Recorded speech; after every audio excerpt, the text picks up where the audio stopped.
మన team India 2027 WTC ఫైనల్కు qualify కాగలుగుతుందా? మన వాళ్ళకి ఇంకా ఎన్ని సిరీస్లు మిగిలిన్నాయి, ఎన్ని మ్యాచ్లు మిగిలిన్నాయి అండ్ వీటిలో ఎన్ని గెలిస్తే మన వాళ్ళు ఫైనల్కి వెళ్ళేందుకు అవకాశం ఉంటుంది? సో ఈ వీడియోలో మనం మన టీమిండియా యొక్క WTC క్వాలిఫికేషన్ సినారియో గురించి క్లియర్గా డిస్కస్ చేసుకుందాం. మెయిన్లీ ఆన్ గోయింగ్ WTC సైకిల్లో మన టీమిండియాకి మిగిలిన సిరీస్లో ఎన్ని గెలిచేందుకు అవకాశం ఉన్నాయి, ప్రీవియస్ రికార్డ్స్ ఏ విధంగా ఉన్నాయి, మన వాళ్ళు ఏ మేరకు రాణించగలరు. సో ఇలా మన టీమిండియా WTC ఫైనల్ ఛాన్సెస్ గురించి ఈ వీడియోలో కాస్త డీప్గా డిస్కస్ చేసుకుందాం. ముందుగా ప్రజెంట్ WTC పాయింట్స్ టేబుల్ చూసుకుంటే మన టీమిండియా 5వ ప్లేస్లో ఉన్నారు. 9 మ్యాచ్లు ఆడితే 4 మ్యాచ్లు గెలిచారు, 4 మ్యాచ్లు ఓడిపారు. మరో మ్యాచ్ డ్రాగా ముగిసింది. అండ్ PCT చూసుకుంటే 48.15. సో ఏ టీం అయినా సరే WTC ఫైనల్కు క్వాలిఫై అవ్వాలంటే టాప్ 2లో ఉండాలి. అంటే ప్రజెంట్ 5వ స్థానంలో ఉన్న మన టీమిండియా 2వ స్థానంలోకి కానీ 1వ స్థానంలోకి కానీ వస్తేనే WTC ఫైనల్కు క్వాలిఫై అవుతారు. అదర్వైజ్ మరోసారి అయితే మనం WTC ఫైనల్ మిస్ అవుతాం. అయితే ప్రజెంట్ 5వ స్థానంలో ఉన్న మన టీమిండియా ఆ టాప్ 2కి చేరుకోగలుగుతుందా? అసలు మన వాళ్ళకి ఎలాంటి ఛాన్సెస్ ఉన్నాయి? సో మనకి సైకిల్ ఇంకా మిగిలిన సిరీస్లు చూసుకుంటే 3 మాత్రం ఉన్నాయి. Sri Lanka, New Zealand and Australia. ఈ 3 జట్లతో మన వాళ్ళు మొత్తం 9 మ్యాచ్లు ఆడబోతున్నారు. అయితే ఈ 9 మ్యాచ్లో 5 మ్యాచెస్ ఒక ఆస్ట్రేలియా టీంతోనే ఉన్నాయి. అంటే మన వాళ్ళు 2027 స్టార్టింగ్లో ఆస్ట్రేలియా టీంతో 5 మ్యాచ్లో బార్డర్ గవాస్కర్ ట్రోఫీ ఆడబోతున్నారు. వేరేస్ మిగతా 4 మ్యాచ్లు చూసుకుంటే శ్రీలంక మరియు న్యూజిలాండ్ ఈ 2 జట్లతో తలా 2 మ్యాచ్ల సిరీస్లు ఆడబోతున్నారు. సో విధంగా చూసుకుంటే మన టీమిండియాకి ఇంకా 9 మ్యాచ్లు మిగిలి ఉన్నాయి. అండ్ ఈ 9 మ్యాచ్లో ఆబ్వియస్లీ 4 మ్యాచ్లు ఇవే మ్యాచెస్. అంటే శ్రీలంక మరియు న్యూజిలాండ్ జట్లతో మన వాళ్ళు ఇవే సిరీస్లు ఆడబోతున్నారు. వేరేస్ ఆస్ట్రేలియా టీంతో BJT చూసుకుంటే మాత్రం మన ఓన్ కంట్రీలోనే అంటే స్వదేశంలోనే జరగబోతుంది. ఎనివే ఇప్పుడు మన టీమిండియా ఈ 9 మ్యాచ్లో ఎన్ని మ్యాచ్లు గెలిస్తే WTC ఫైనల్కు క్వాలిఫై అయ్యేందుకు అవకాశం ఉంటుంది? సో ముందుగా మనం ది బెస్ట్ కేస్ సినారియో చూసుకుంటే 9కి 9 మ్యాచ్లు గెలిచేయడం. అంటే మన వాళ్ళు మిగిలిన అన్ని మ్యాచ్లు గెలిచేస్తే మన వాళ్ళ PCT 74 వరకు వెళ్ళిపోతుంది. అండ్ ఈ పాయింట్ ఆఫ్ టైంలో చూసుకుంటే ఈజీగా టాప్ 2లో ఫినిష్ చేస్తారు. ఎందుకంటే ఇప్పటివరకు WTC హిస్టరీలో 70 కంటే ఎక్కువ PCT ఉన్న టీం ఎవరు కూడా డిస్క్వాలిఫై కాలేదు. ఖచ్చితంగా వాళ్ళైతే ఫైనల్ మ్యాచ్ ఆడారు. దీంతో మన టీమిండియా 9కి 9 మ్యాచ్లు గెలిచారంటే కళ్ళు మూసుకుని ఫైనల్కి వెళ్ళిపోతారు. అయితే అలా కాకుండా మన టీమిండియా ఈ 9 మ్యాచ్లో ఒక మ్యాచ్ ఓడిపోయారు అనుకోండి, అంటే 8 మ్యాచ్లు మాత్రమే గెలిస్తే అప్పుడు మన PCT 68.52గా ఉంటుంది.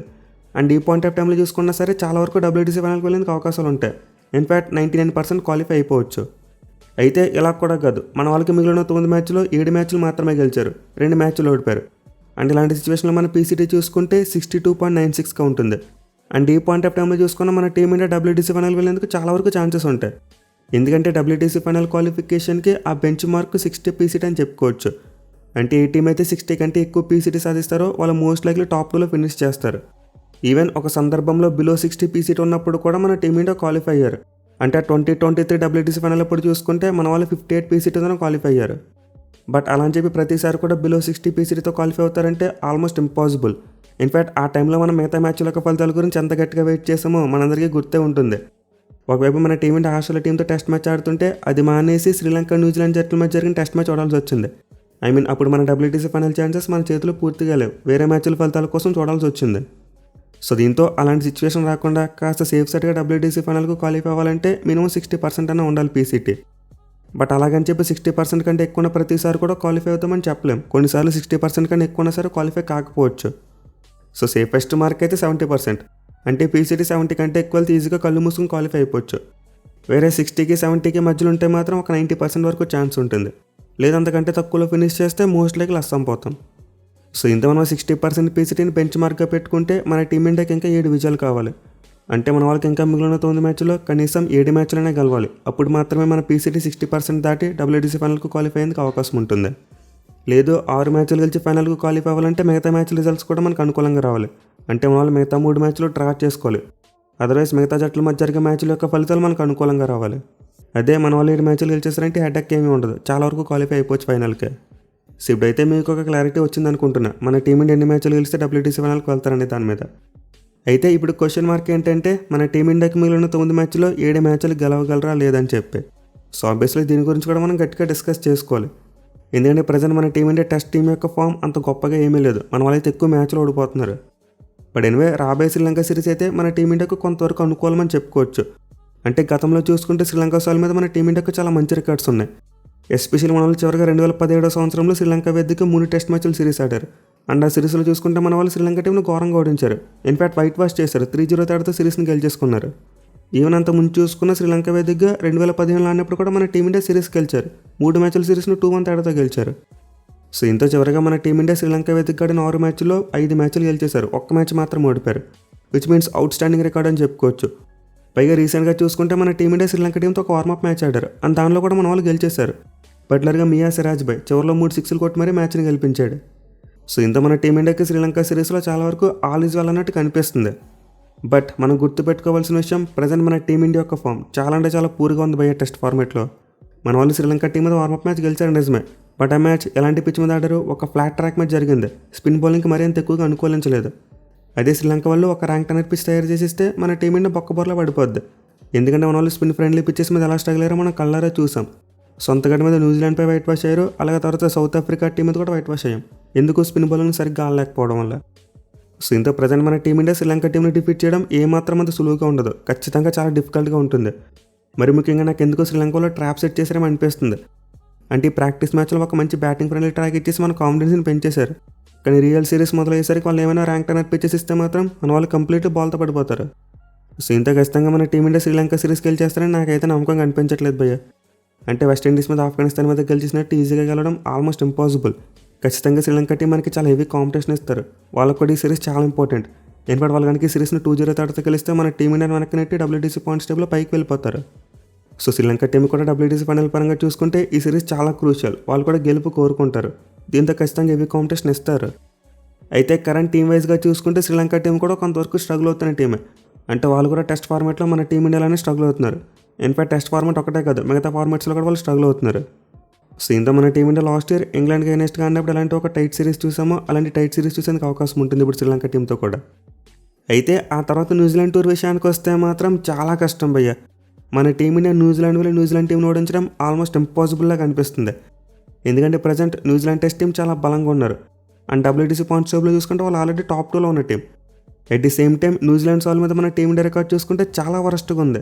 మన వాళ్ళు చివరిగా న్యూజిలాండ్ గడ్డ మీద టెస్ట్ మ్యాచ్ ఎప్పుడు గెలిచారో తెలుసా? 2009 సంవత్సరంలో. అంటే ఆల్మోస్ట్ 17 ఏళ్ళు గడిచిపోయింది మన వాళ్ళు న్యూజిలాండ్ గడ్డ మీద టెస్ట్ మ్యాచ్ గెలిచాయి. ఇన్ఫాక్ట్ ఈ డ్యూరేషన్లో మన వాళ్ళు ఏమీ తక్కువ మ్యాచ్లు ఆడలేదు. న్యూజిలాండ్ గడ్డ మీద 6 మ్యాచ్లు ఆడారు. అండ్ 6 టెస్ట్ మ్యాచ్లు చూసుకుంటే 3 మ్యాచ్లు ఓడిపోయి 3 డ్రా చేసుకున్నారు. ఒక్క మ్యాచ్ కూడా గెలవలేకపోయారు. మెయిన్లీ చివరిగా 2020లో న్యూజిలాండ్ టూర్కి వెళ్ళినప్పుడు మన వాళ్ళు 2-0 తేడాతో టెస్ట్ సిరీస్ ఓడిపోయారు. సో ఇంత ఏ పాయింట్ ఆఫ్ వ్యూలో చూసుకుంటాం మన వాళ్ళు న్యూజిలాండ్ వెళ్ళి సిరీస్కి వెళ్ళడం చాలా కష్టమైన విషయం. ఇన్ఫాక్ట్ 1-1గా డ్రా చేసుకొస్తే చాలా గొప్ప విషయం అని చెప్పుకోవచ్చు మనం. పైగా మన వాళ్ళు టూర్లో చూసుకుంటే 5 వన్డే మ్యాచ్లు సిరీస్ ఆడబోతున్నారు. అంటే వన్డే సిరీస్లో కనుక బుమ్రా ఆడిస్తే టెస్ట్ సిరీస్కి అందుబాటులో ఉంటాడో లేదో చెప్పలేం. సో మోస్ట్లీ నవంబర్లో ఉండబోయే టూర్లో చూసుకుంటే ఎక్కువ ఫోకస్ వన్డే సిరీస్ మీద ఉంటుంది. ఎందుకంటే one day world cup next year ఉంది కాబట్టి. దీంతో మన మెయిన్ ప్లేయర్స్ ఉందని కూడా వన్డే సిరీస్లో ఆడించేస్తారు, ఎస్పెషల్లీ బౌలర్స్ని. అంటే బుమ్రా మరియు సిరాజ్ లాంటి వాళ్ళు ఈ సిరీస్లో ఎక్కువ ఆడేందుకు అవకాశం ఉంటుంది. దీంతో టెస్ట్ సిరీస్ ముందు మన మెయిన్ బౌలర్స్కి ఎవరికైనా ఇంజరీస్ అయినాయా ఇంకా కథం, మన వాళ్ళు ఈ సిరీస్ గెలవలేరు. సో ప్రజెంట్ WTC సైకిల్లో మన టీమిండియాకి మిగిలిన 9 మ్యాచ్లో the most difficult test matches ఈ రెండే భయ్య. మన వాళ్ళు న్యూజిలాండ్ టీం తాడిపోయి 2 టెస్ట్ మ్యాచ్ల సిరీస్ మీద ఎంత తక్కువ హోప్స్ పెట్టుకుంటే అంత మంచిదే. ఇక చివరిగా ఆస్ట్రేలియా టీంతో బార్డర్ గవాస్కర్ ట్రోఫీ 2027 స్టార్టింగ్లో జరగబోతుంది. సో ఈ సిరీస్లో అయితే మన టీమిండియా 5 మ్యాచ్లు ఆడతారు. అండ్ 5 మ్యాచ్లు గెలిస్తే చాలా వరకు మన టీమిండియా ఫైనల్కి వెళ్ళిపోవచ్చు. ఈ శ్రీలంక సిరీస్ అలాగే ఆస్ట్రేలియా సిరీస్ ఈ రెండింటిలో గెలిస్తే మన టీమిండియా ఫైనల్కి వెళ్ళిపోవడం ఆల్మోస్ట్ సెట్ అయిపోద్ది. Most important Australia team points టేబుల్లో టాప్లో ఉన్న టీం. దీంతో వాళ్ళు కనుక మ్యాచ్లు ఓడిపోతే వాళ్ళు కిందకు వస్తారు. అట్ ది సేమ్ టైం మన వాళ్ళు పైకి వెళ్తారు. ఈవెన్ న్యూజిలాండ్ టీంకి అగైనెస్ట్గా కూడా సేమ్ టు సేమ్ మన టీమిండియా వాళ్ళు న్యూజిలాండ్ టీంని డిఫీట్ చేస్తే మన వాళ్ళు పైకి వెళ్తారు, వాళ్ళు కిందకు వచ్చేందుకు అవకాశం ఉంటుంది. But anyway home series border Gavaskar trophy గతంలో డామినేట్ చేస్తారంటే చేయలేకపోవచ్చు. ఎందుకంటే ప్రజెంట్ హోమ్ సిరీస్లో మన వాళ్ళు ఎలా స్ట్రగుల్ అవుతున్నారో కళ్ళారా చూస్తున్నాం. ఎస్పెషల్లీ మన టీమిండియా చివరిగా 8 హోమ్ టెస్ట్ మ్యాచెస్లో 3 మాత్రమే గెలిచారు, 5 ఇంట్లో ఓడిపోయారు. అండ్ గెలిచిన 3 మ్యాచ్లు కూడా ఎవరి మీద గెలిచారు? ఆఫ్ఘనిస్తాన్ మీద 1, వెస్టిండీస్ మీద 2. సో ఇంతో ప్రజెంట్ హోమ్ సాల్ మ్యాచ్ చూసుకుంటే మన టీమిండియా ఫామ్ అంత గొప్పగా ఏమీ లేదు. At the same time Australia లాంటి ఒక స్ట్రాంగ్ టీంతో సిరీస్ కాబట్టి మన వాళ్ళు సిరీస్ గెలిచేస్తారని కూడా మనం అనుకోలేం. అఫ్కోర్స్ రికార్డ్స్ అయితే చాలా గొప్పగా ఉన్నాయి. మన వాళ్ళు సొంత గడ్డపై ఆస్ట్రేలియా టీం మీద కంటిన్యూస్గా మ్యాచ్లు గెలుస్తూ వచ్చారు. ఆ 2008 నుంచి చూసుకుంటే మన వాళ్ళు 12 మ్యాచ్లు గెలిస్తే ఆస్ట్రేలియా టీం మన మీద కేవలం 2 మ్యాచ్లు మాత్రమే గెలిచారు. మన వాళ్ళు వరుసపెట్టి 5 సిరీస్లు గెలిచేశారు. సో దీంతో ప్రీవియస్ హోమ్ రికార్డ్ ప్రకారం చూసుకుంటే మన వాళ్ళు సిరీస్లో ఫేవరెట్స్గా ఉంటారు. బట్ రీసెంట్గా మన వాళ్ళు హోమ్ ఫామ్ చూసుకుంటే చాలా ఘోరంగా ఉంది కదా, కంటిన్యూస్గా మ్యాచ్లు ఓడిపోయారు పెద్ద టీమ్స్ మీద. సో ఇంత మన ఆస్ట్రేలియా టీం తేడా BJD సిరీస్ కూడా గెలిచేస్తారని చెప్పి నాకైతే ఎక్కువ నమ్మకం లేదు. నేను కూడా మన వాళ్ళు సిరీస్ని 3-2 తేడాతో గెలిస్తేనే చాలా గొప్ప విషయంగా మారిపోద్ది. సో నాకైతే మన team India WTC final qualification chances చూసుకుంటే మ్యాథమెటికల్గా మాత్రమే కనిపిస్తున్నాయి. అంటే మిగిలిన 9 మ్యాచ్లు 7 మ్యాచ్లు గెలిస్తే క్వాలిఫై అవుతారని చెప్పి అనుకుంటున్నాం. బట్ ఆ 7 మ్యాచ్లు గెలవడం చాలా అంటే చాలా కష్టమైన విషయం. మన ప్రజెంట్ యంగ్ టీం ఏదైనా మిరాకిల్ చేస్తే కానీ ఇదైతే పాసిబుల్ కాదు. మోస్ట్ ఇంపార్టెంట్లీ న్యూజిలాండ్ మరియు ఆస్ట్రేలియా టీమ్స్తో సిరీస్లో అయితే అంత ఈజీగా ఉండదు, చాలా అంటే చాలా కష్టపడాలి. అయితే కొంతమంది అనొచ్చు లాస్ట్ ఇయర్ ఇంగ్లాండ్ టీం మీద మ్యాచ్లు గెలిచాం కదా అని చెప్పి. మరి ఇక్కడ చాలామంది గుర్తుపెట్టుకోవాల్సిన విషయం, ఇంగ్లాండ్ టీం ఏమంత గొప్ప ఫామ్లో లేదు భయ్య. వాళ్ళు WTC పాయింట్స్ టేబుల్లో చూసుకుంటే మనకంటే కింద ఉన్న టీం. ఇక మన వాళ్ళు గెలిచిన వెస్టిండీస్ టీం కూడా మనకంటే కింద ఉన్న టీమే.